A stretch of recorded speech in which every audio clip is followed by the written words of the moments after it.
Behold the Alps. For thousands of years, these towering peaks formed an impenetrable barrier at the heart of Europe. But then came the train. From the mid-19th century onwards, engineers and workmen had battled their way through towering mountains like these to lay railway tracks in places where only the hardiest climbers had ever been before. I'm going to follow in the footsteps of those railway pioneers. This is a rack and pinion, and which one is which is a matter of opinion. To see for myself how they built higher and higher, using any means necessary. We are travelling at quite some speed through a borehole drilled straight into the mountain.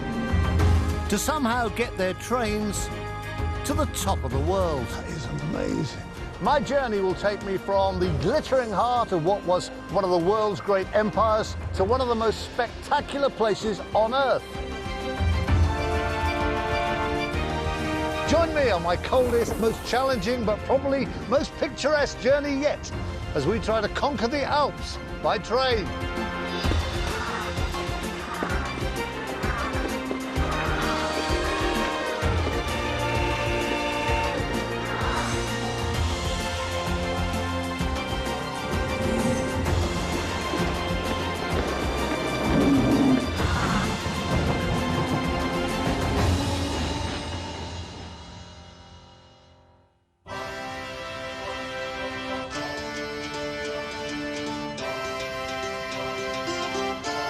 I'm starting my journey in Vienna, once the capital of the great Austro-Hungarian Empire. A mere 193 metres above sea level. Vienna has been home to some of history's most famous figures. Mozart and Beethoven composed some of their finest music here. And in the run-up to the First World War, Leon Trotsky, Joseph Stalin, Adolf Hitler and Sigmund Freud all lived less than a mile from where I'm sitting now. I have this vision of them all sitting in coffee houses like this, drinking cup after cup of Vienna's famous strong coffee, or eating slice after slice of this Sachertorte, which is Austria's best-loved gooey chocolate cake, while planning ways of seizing power in the major capitals of Europe, or of course, in the case of Sigmund Freud, inventing the Oedipus complex. Before I hit the station, there's just time to check out one of the surviving engineering masterpieces from the days of the Empire. Just look at that. This iconic 200-foot Ferris wheel has been a major landmark here in Vienna for over 120 years, and it's still running. Let's hope the same is true of the great mountain railways they were starting to build back then. On the first day of my journey, I'm joining dozens of enthusiastic train fans to find out. This is Franz Josef Station in the middle of Vienna. Huge crowd of people here. They've all come to travel into the Alps on this very old steam locomotive. We got the very old, lovely carriages, but so far the only actual locomotive in sight is electric. And if a steam train doesn't arrive soon and get on the other end, I think there might be a lynching. Well, I still don't quite know what's pulling us from the front or pushing us from the back. But either way, here we go, the Alps.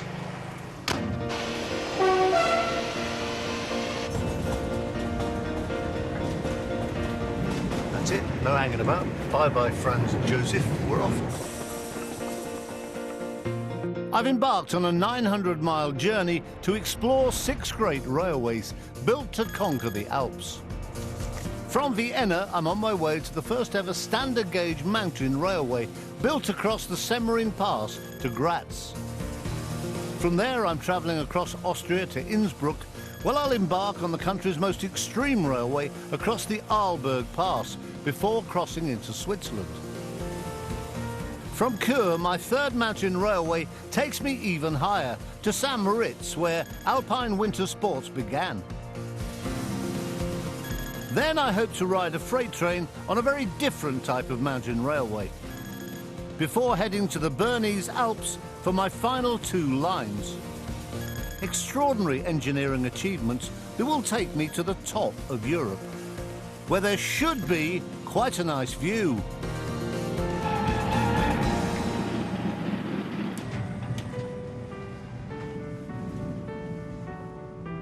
Before we reach the mountains, there's plenty of time to explore this rather lovely old train, or rather moving museum. Beautiful, elegant carriages. Every single carriage is different, but they all date back to the 1920s and 1930s, to an age of splendour when the train really was the boss. Although what's going on at the front of the train is a little weird. We've got our steam locomotive, but also not one, but two electric locos as well.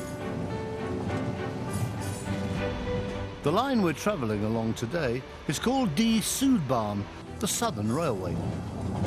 Built in 1857, this particular railway line was a very important part of the landlocked Austrian Empire, linking through what is now Slovenia to the port of Trieste.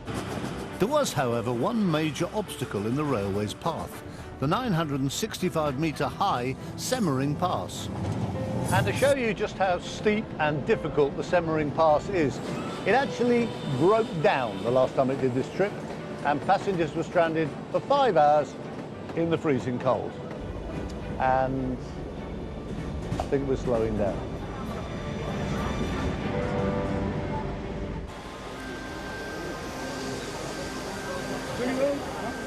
I barely started my ascent of the Alps before we've ground to a halt. The good news is we haven't actually broken down. This is Glognitz station, and a lovely sunny winter's morning. And most people are getting off now to have a good look at the steam locomotive that's been pulling us all the way. Hundreds of people on this train. It's a 1942 Skoda locomotive, apparently, and you'd think quite capable, but they're not taking any chances with it on the Semmering Pass. What I think is happening is that they've taken the steam locomotive off and they've replaced it with this presumably more powerful, certainly quite old, electric locomotive. And that will take us on up towards the high Alps. We are certainly now climbing. Lovely views, and the train is really getting higher and higher. Just starting to see quite a lot of smoke. Beautiful valley, look at that. From here, the builders of this line face the challenge of going up over 450 metres in just a few miles, and they realised they couldn't do that in a straight line. To build the world's first mountain railway required a lot of extra engineering. They also needed a completely new type of locomotive.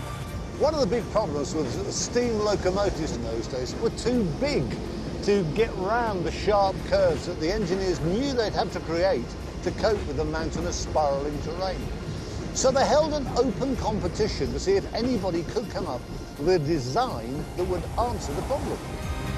Unimpressed by the various designs put forward, even this bizarre two-headed beast, the chief judge of the competition, a chap called Wilhelm von Engerth, decided to have a go himself. Nearly all locomotives in those very early days of steam were like this bar of very fine Viennese chocolate. They were just one rectangle, so you'd have the driver in his cab at the front with the boiler and the furnace, and the tender would still be attached with the coal and the water, and the whole thing was just one solid rectangle. Engerth had the bright idea of articulating the loco with a separate tender, so that the full weight still pushed down on the drive wheels, gripping the steep tracks. It meant it was more flexible, it could go around curves, kind of like a bendy bus. Simple, but absolutely revolutionary. It worked, and combined with 25 miles of groundbreaking railway, 15 tunnels and 16 viaducts, the Semmering Pass was conquered, and Austria had her rail connection to the sea. It's a beautiful piece of engineering, not least the iconic double-decker Kalterrinner viaduct. That really has stood the test of time. Fantastic. Trade with Vienna, including that famous coffee, began to flow freely. Tourists started to come to these mountains, but most of all, a standard was set for others to follow. We have filmed so many railways in mountains and steep ravines and hills all over the world, but basically the builders who created this one back in the 1840s started everything. The whole idea of going uphill in a train came from here. Hundreds and hundreds have followed, but this was the prototype.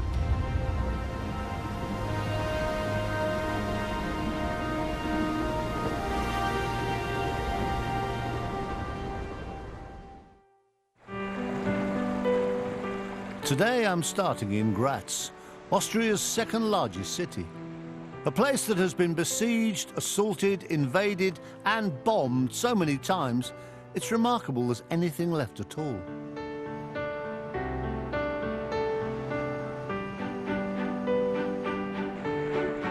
Wherever you walk in this city, you never lose sight of the small mountain at the heart of it, Die Schlossberg, or Castle Hill.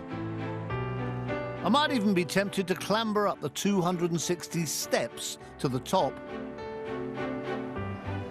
Or I might not. I've got a train to catch. 13, that's the 1:45. Okay.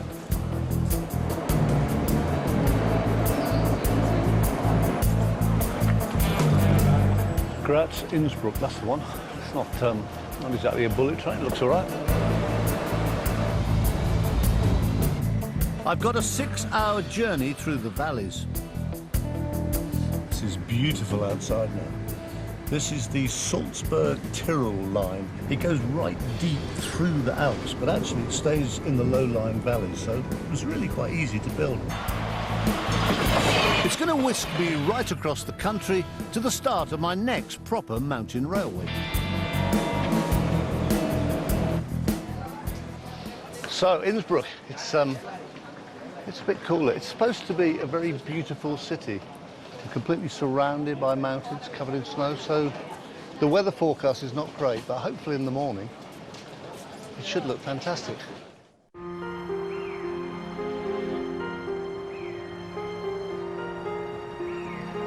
Look at that. First thing in the morning, the view from my hotel, that is pretty impressive. No wonder they call Innsbruck the capital of the Alps. Just surrounded by snow-capped mountains. I think we're going to have a very, very nice day. Which is going to start, unusually, with a visit to a railway that isn't actually running. This is Jenbach station, just outside Innsbruck. Over here is the Aachen-Bahn, which apparently is the oldest steam-operated rack and pinion railway in Europe. This is a rack and pinion, and which one is which is a matter of opinion. Sorry. The line was built in 1889 and in just 4 miles rises over 400 metres to Lake Achensee, where tourists could jump off the train and onto a steamboat. Nowadays it only operates in the summer, but I couldn't resist the chance to meet some real old-school mountain railway experts. You must be George. Hello, Mr. Tarrant. Good morning. With, I'm told, a very impressive shed. I'm hoping boss man George can help me tell a rack from a pinion. Come in and you will see it. Okay, thank you. If you treat me as a simpleton, you will be about spot on. Okay. Oh, it's busy. One of the reasons the Achensee trains only run in the warmer months is that they need so much maintenance.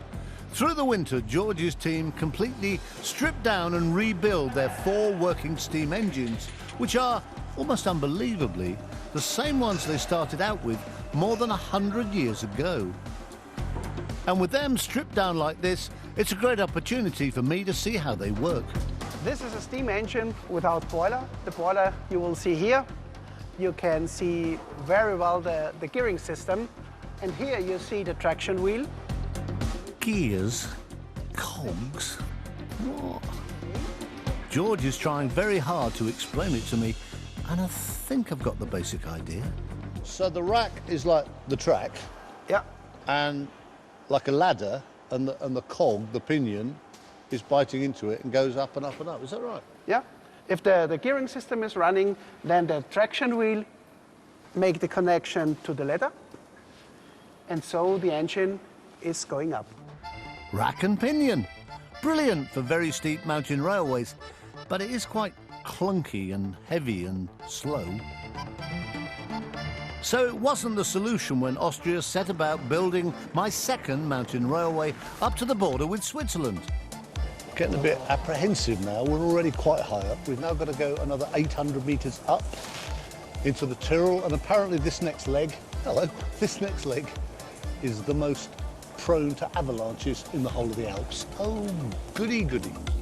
This is my Railjet Express, and I've got the best seat in the house. Wolfgang! Hello. Oh, good. Hello, Chris, how are you? Hello. Can we come in? Is it Yes. okay? Hey, we go? Yeah, we go. On the train. Hey? It's your train, you show me. Yeah. Thank you. We're off. Wolfgang is taking me 90 miles west up the valley of the avalanches to Bludenz, from where I'm going to cross over into Switzerland. They call this Die Arlbergbahn, and we'll be wending away up steep valleys to the Arlberg Pass, which is almost 1,800 metres above sea level. The idea of this line was first mooted actually by the British, who had this grand scheme for a transcontinental line starting from London and actually going to, of all places, Cairo. The Austrians weren't too impressed at all, but following the success of the Semmering line, the Arlsberg line, this one, went ahead 40 years later. Semmering gave the Austrians confidence, but they faced far greater challenges here. The steep, high-altitude mountain slopes make this one of the worst avalanche regions in the Alps. They have dozens of avalanches here every winter. And then later in the year, there's the danger from flooding, from mudfalls. But by the 1880s, the engineers knew all about the dangers. They realised that to scale the mile-high Arlberg Pass, the railway would have to perch on the sides of steep valleys, right in the path of avalanches and rockfalls. So they built miles of avalanche barriers to protect the line. And they knew another way to both gain altitude and avoid trouble was to bore through the rock. There are 14 tunnels on the climb up to the pass. But getting all the way to the top was impossible. So they dug one of the longest tunnels ever built, 500 metres under the pass. So we're just coming through this station, and then this is the 6.5 mile long Arlberg tunnel. We're going into it now. When you think this was built 120 years ago, it's still pretty impressive. Still working pretty well. I would imagine the passengers back there probably just about register they're in a tunnel, but the first passengers back in the 1880s, they really did notice, because up on the roof of the train, there was this sort of liquefaction of the soot and the steam, and the whole thing formed this cloud that enveloped the whole train and the passengers of kind of sulfurous acid. It must have been really, really horrible, really unpleasant. But the tunnel was a huge success. Even the Orient Express came through here, despite the acid bath. And after just 1 year, it was widened to double track, bringing an extra thrill if you happen to be sitting up front. You see, the other train comes from the other side, see? I've never seen that in a tunnel like that. It's pretty cool. Eventually, in 1924, the line was electrified, solving the acid bath problem. 6.5 mile long tunnel coming out now. That was great, wasn't it? And 125 years on, the avalanche risk has been contained. Another great mountain railway that opened up this part of the Alps to the outside world. Wolfgang, no, really nice to meet you. Take care, thank you. Bludenz. Bludenz. From here, I'll be heading to Switzerland, where we'll be going even higher and higher. I hope that's our train. It's going quick. This is our last train in Austria Austrian railways have been brilliant, really efficient. This one hopefully is on its way into Switzerland.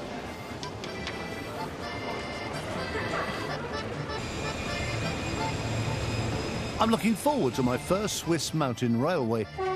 But first, there's just time to tick off one more fabulous experience on my bucket list.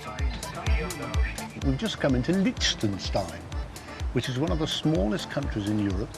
All I know about Liechtenstein is that it produces more false teeth than anywhere else in the world. That's it. 8-minute visit, probably enough. So, done Austria, done Liechtenstein, this is Switzerland.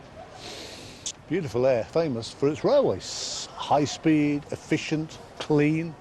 And here in Chur, they love them so much, it seems you don't get a taxi to your hotel, you get a train. This is a great service. I rather foolishly described this to someone as a tram. It's like, no, it is a train. It goes through the streets on rails, but it is a train.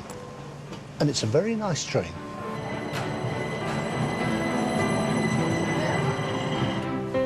It's a little hot, but this is nice. We're off.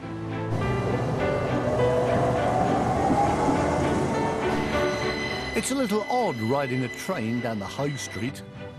But this is one of the oldest settlements in the whole of Switzerland, and they like to do things their way. Night-night. Day 4, and today you may be surprised to learn I'm heading to the station to ride a mountain railway. It's a railway to the place where winter sports in the Alps began. So, platform 10, 8:58.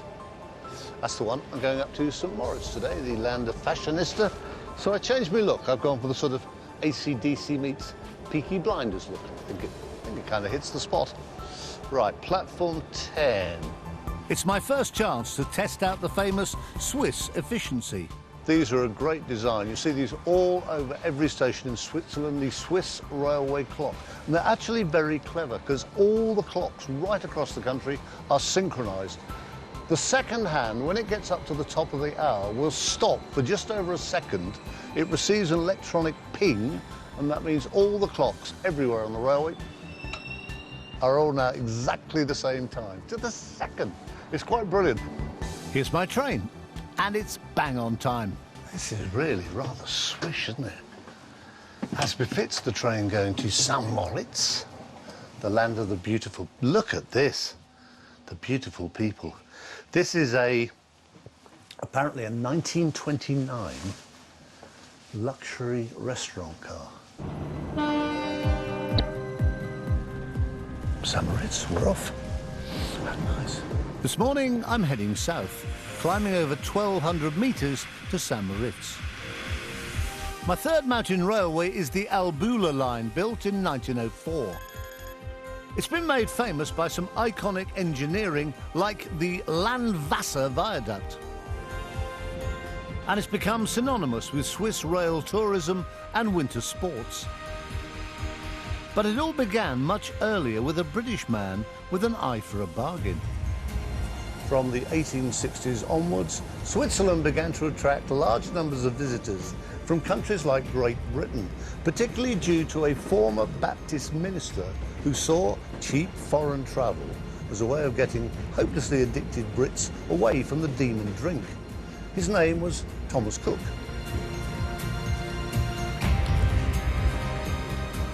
He negotiated cheap group rail fares and brought his first tour to Switzerland in 1863. In a couple of decades, rail tourism was booming. For the Victorians, the fresh air, lakes, mountains and glaciers made Switzerland the ultimate holiday destination. And tourism brought the confidence to fund new railways up into sparsely populated mountain regions. A turn of events that helped make Switzerland one of the richest countries in the world. But to build this line was a phenomenal engineering challenge. The 38-mile stretch of the Albula line we're now travelling on rises over 1,000 metres. This line is now electrified, but when it was first constructed in 1898, it was for steam locomotives that weren't particularly agile or powerful. So it couldn't be steep, and it also couldn't really be bendy or twisty.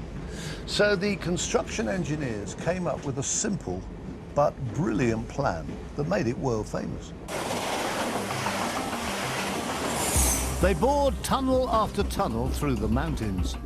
But instead of blasting their way straight through like the Semmering and Arlberg lines, they built them in huge sweeping spirals that reduced the gradient and let the trains climb higher than ever before.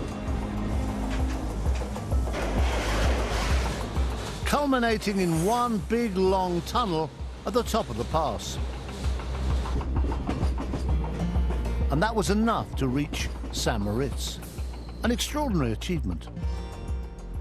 Ooh, sharp intake of breath. Much chillier. 1,800 meters above sea level. St. Moritz, fabled playground of the rich. By the time the Albula line was completed, St. Moritz was established as a favourite winter stomping ground of British aristocrats in particular.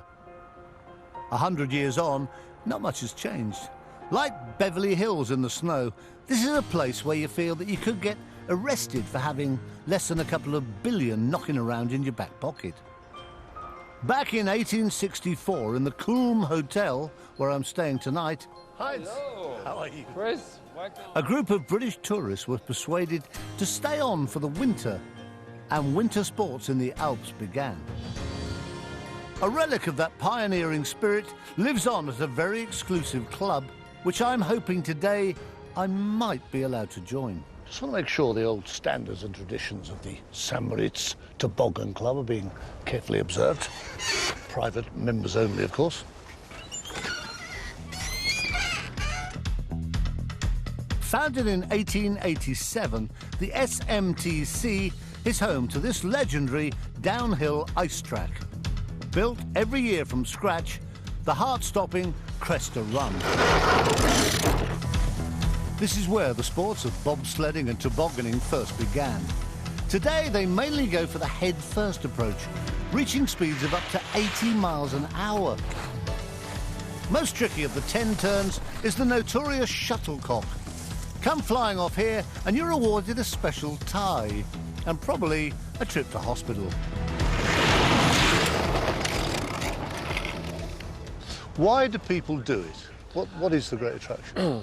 Because to me there is a hint of madness about it. I think you probably need to be slightly mad to do it, but it's the exhilaration, it's the thrill, it's incredibly fast, and you're close to the ice, you're a couple of inches from the ice, and you're under your own steam, on your tummy, head first, and it's exhilarating. Yeah, no, quite fast. It looks terrifying. It's a risky sport, isn't it? We can't deny it's inherently risky. What are the worst sort of things you've done? The first thing I did was on my third run, I broke my sternum, and I've broken fingers, I've damaged my long thoracic nerve, radial nerve, from head to toe, almost literally, but I'm here talking. You still keep coming. Please? Gary's always on the lookout for fresh blood. Doing the Cresta Run looks about as appealing to me as falling off a cliff. But he's a very persuasive man. So here we go, Chris, after you. Yeah, thanks. I've got a lot of padding, but 80 miles an hour, still 80 miles an hour, isn't it? How did you talk me into this? With some difficulty, but here you are. So the crowd holds its breath. Will it be triumph or disaster for the plucky newcomer from the mysterious land they call the home counties? OK, hang on a sec, let me just... Oh, that looks really sheer down there. OK, are we ready? Yeah, tell my kids Daddy loved them. OK. Next rider, Chris Tarrant.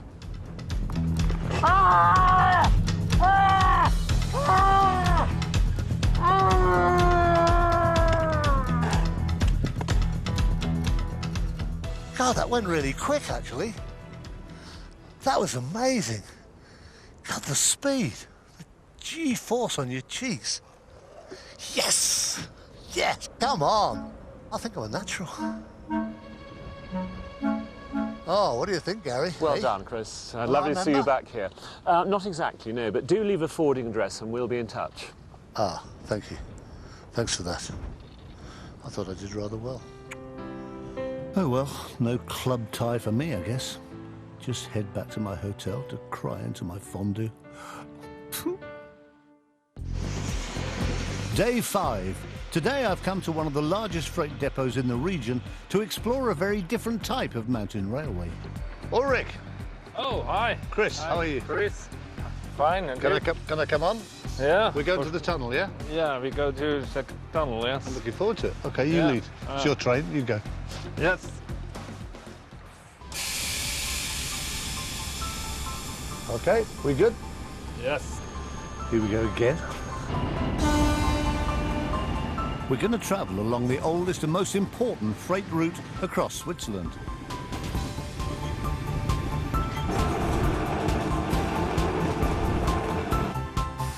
From Bellinzona to Art Goldau via the 2,100-metre high Gotthard Pass. This Gotthard Railway dates back to 1882, and it's always been one of the most important railway routes through Switzerland. It's part of a north-south trans-European freight system that actually links the North Sea to the Mediterranean. To build this railway, they had to dig the longest tunnel in the world, 9.3 miles long and about 1,000 metres under the pass. But today I'm not going through the Gotthard Tunnel. After 100 years, the line was struggling to meet the demand. So they decided to build a new, even longer one through the base of the entire mountain. Thankfully, tunnel boring has moved on a bit since 1882. But even with 4 of these monster tunnelling machines, it still took nearly 18 years to build. Costing over 9 billion euros, it was one of the biggest construction projects Europe has seen. It's called the Gotthard Base Tunnel. It opened exactly 1 year ago, and already it's completely revolutionised huge amount of freight traffic running right across Switzerland. I've been over the Alps, I've been through the Alps, now I'm going under the Alps. This is really exciting. Here it comes, the Gotthard Base Tunnel, and we're going into it now.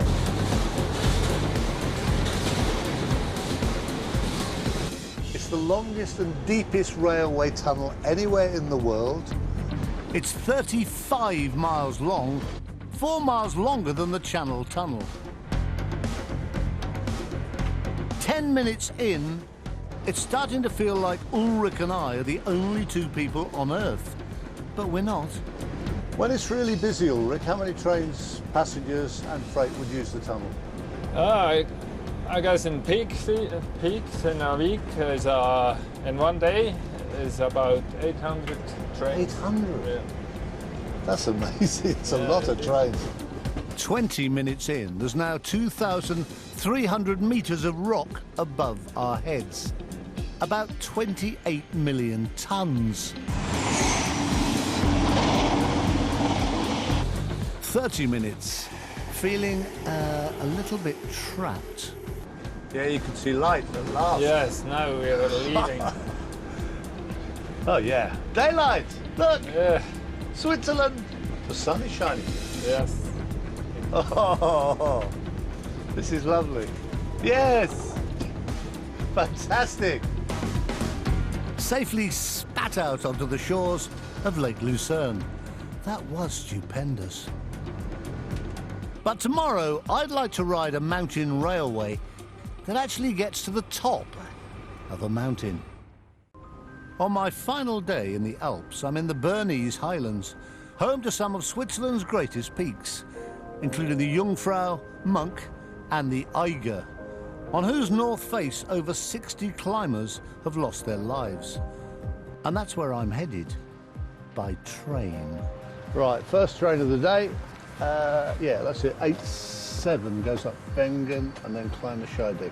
We're going right up to some serious peaks this morning, hence the change of clothes. I've got the real hardcore kit on. I think it's going to be freezing. To get to the top of these mountains, it's going to take not 1 but 2 very special mountain railways and some old school technology. It's going to be a pretty steep old climb, so we're on the longest rack and pinion railway in the world. 12 miles, and that's the way to get up. From Lauterbrunnen, I'm heading up over 1,200 metres to Kleine Scheidegg, and from there another 1,400 to Jungfrau Joch, the highest railway station in Europe. That's really steep already. We've only just started, but look at that angle. The rack and pinion system allows the tracks to be over 10 times steeper, gradients that would make normal trains collapse in a sweaty heap. You really feel those cogs biting in there. This is such a steep climb. Completed in 1892, the Wengen Alp Bahn is one of over 50 Swiss mountain railways built in the early days of winter sports. Despite being covered in mountains, Switzerland has more railways per square mile than almost anywhere in the world. Halfway up, we're at Wengen. Very famous for downhill ski races, some of the most famous in the world. But also, it shows how important this railway is. There is absolutely no access to Wengen at all by road. It's completely impossible.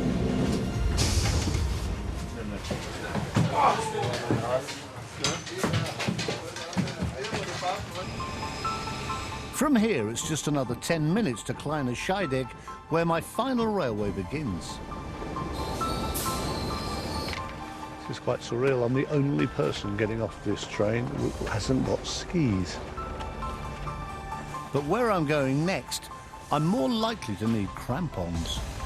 We came up on the Wenger Alpenbahn, and now we're going across to the Jungfrau Bahn. Bottom line, though, this next train is taking us up there. Yes, folks, I'm going to climb the north face of the Eiger. Well, sort of. The whole idea of building a railway up to almost the very top of one of the tallest mountains in Europe does seem pretty bonkers. And 120 years ago, it would have seemed even more ridiculous. But a local entrepreneur, a guy called Adolf Geyer Zeller, became convinced that there was a market, a need for such a railway, and determined to build one. It looked like an impossible challenge. Climbing 1,400 metres in less than 6 miles is tough enough. But most of the route is covered by a glacier. And you can't build a railway on a glacier. So how did they do it? Yeah, that's better. It's a bit of a squeeze, but what a view. I'm still going up. In fact, over 2/3 of the Jungfrau Railway is a single tunnel carved into the Eiger. We're travelling at quite some speed on the cogs through a borehole 4 metres wide, drilled straight into the mountain, and something like 2 kilometres above sea level and still climbing. It is actually just amazing. How they built this, the conditions for the workers were just appalling, and nothing fancy. It was basically pick and shovel and sometimes dynamite. But slowly, with a lot of injuries on the way, the tunnel got built. But all that rock had to go somewhere, so they created a sort of waste disposal chute, which, somewhat inadvisedly, I've decided to explore. Ooh. This is really spooky now. Older. Yep. Okay. Is it nice and strong? Yeah, it's strong. Because I had a big breakfast. We might be seeing the breakfast again in a minute. I'm really not good with heights. Mountain guide Kurt is kitting me out so I can take a look. Should we go? Are you ready? Yes. Go on, you lead. We go slow. We can help you up here. Just take it easy. You can grab my arm if you want. No, I'm okay. That's okay. Through this door, the builders used to chuck the excavated rock. So we're sort of climbing the Eiger from the inside at the moment, which is a whole new idea. I'm a bit worried what's on the other side. Okay, let's go out. Huh? Yeah. We are... I'm taking it easy. So, Oh dear. Oh. just step by step. Yeah, 2 very more slow. steps. On a snow-covered ledge, We can step one more Safe. up, Safe please. is good. That is amazing. halfway up the north face of the Eiger. The lower part you see, if you come a little in no, front I don't want and to have go. a I want look. to stay here.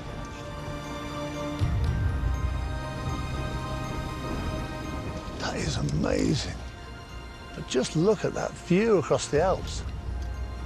That's one of the great views of the world, isn't it? It's a view you can't see actually if you're not a climber or No. take the train. Or a train traveller.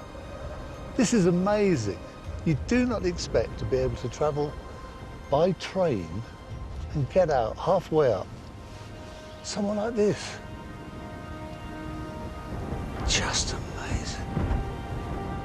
Built to throw rocks recklessly down the side of the mountain, this rubbish chute has since provided a refuge for climbers in trouble on the Eiger and given me a once-in-a-lifetime thrill. But I think it's time to go back inside.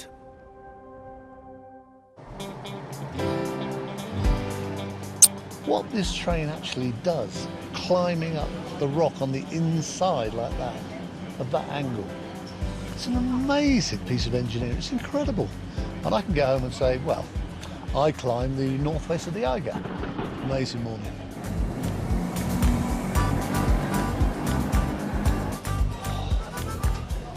In February 1912, the tunnelling crew broke through the glacier and the railway was complete. So this is Jungfrau Joch, the highest station in Europe, and this is the guy who made it all happen, Geyer Zeller. It took 16 years, and the tragedy was he died after only 3 years. He never saw the completion of his dream. But together with all the other engineers and workers, I think it's safe to say, thanks to him, the Alps had been well and truly conquered by train. Oh my God. This is the most awesome, in the real meaning of the word, awesome location I've ever been on. Just look. Just look. I think this has got to be the most exceptional railway journey I've done yet. Just incredible. Every railway that we've covered has been that much more impressive than the one before, and this final one up here to this top station in Europe, it's just amazing. And we got to here by train.